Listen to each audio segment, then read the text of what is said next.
persona soy la que vive, pero la sombra está parada, ¿no? Ponte encima de la Entonces línea, como entro, está el cuerpo dentro, se y estoy taca un parada. poco. La bailarina recoge la otra. Vale. Y ahora ponte la otra. Al principio se va hacia arriba, se transforma en nube y empieza a llover.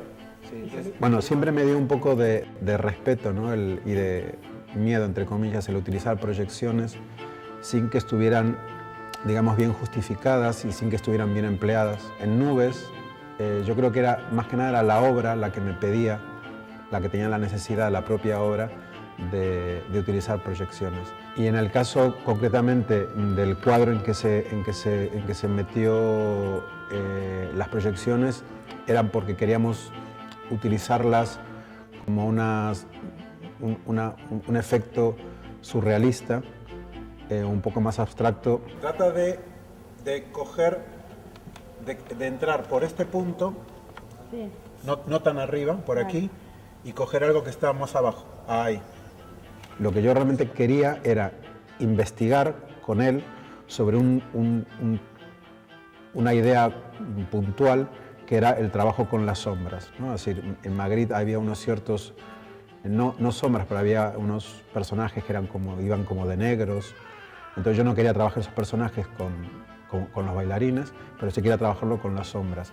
Entonces le pedí a Álvaro centrarnos en esa idea, que era el trabajo de sombras, e investigar un poco sobre la relación que podía haber entre el movimiento, las sombras, el trabajo un poco abstracto de lo que es una sombra que realmente corresponde a lo que produce la sombra, cuando la sombra tiene identidad propia y no es la sombra de nada. Entonces un poco ese trabajo así el trabajo un poco que al final en el que terminamos. Y ahora tienes que hacer un movimiento como que tú, que eres la sombra, te chupan hacia arriba. Con los brazos. Uy, qué guay eso. Y con un pequeño saltito. Eso. Se puede decir que un poco de lo que acotamos un poco del mundo de Magritte, nos fuimos más hacia la sombra, más que a otro tipo de iconografía, ¿no? Quizás más que caer en lo fácil que hubiese sido caer en la iconografía de Magritte, exactamente, Magritte. O en objetos, el bombín, el paraguas, la manzana. Queríamos como quizás buscar la síntesis de lo que significaba para nosotros Magritte en cuanto a las sombras, darle una vuelta de tuerca, llevarlo a nuestro terreno y buscarle un guión que tenga también que ver con la obra en sí misma, teniendo en cuenta que la obra, que Nubes no está interpretando ningún cuadro, ni siquiera está interpretando la obra de Magritte. Me di cuenta que realmente la obra lo que necesitaba no era un trabajo de videoproyecciones de forma constante. Quisimos ser un poco más estrictos a la hora de tener una escena concretamente con proyecciones y que pudiera contar, esas proyecciones pudieran ser protagonistas, pudieran contar una historia en sí misma.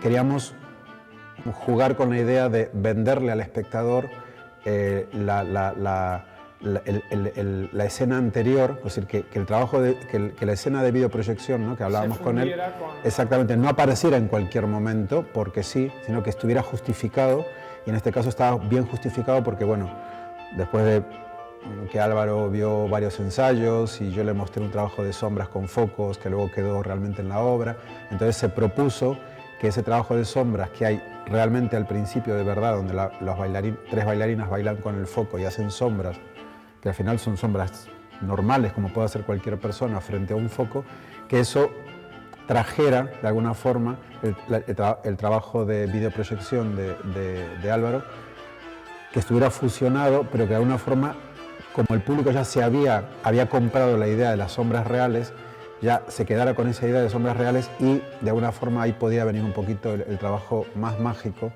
de empezar a trabajar la sombra, casi como que las sombras tienen vida propia, ¿no?, como tienen independencia, que se van, se escapan, vienen.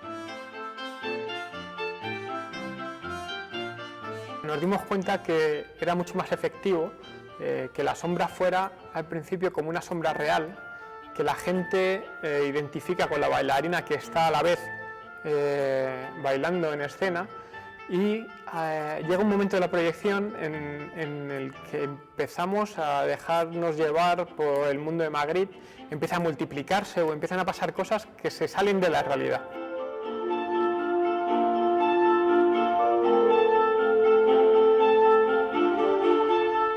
Me interesa que la videoproyección no solo esté justificada, sino que sea, en ese momento sea protagonista, aunque sea solo en 5 minutos, pero que en ese momento sea protagonista la videoproyección.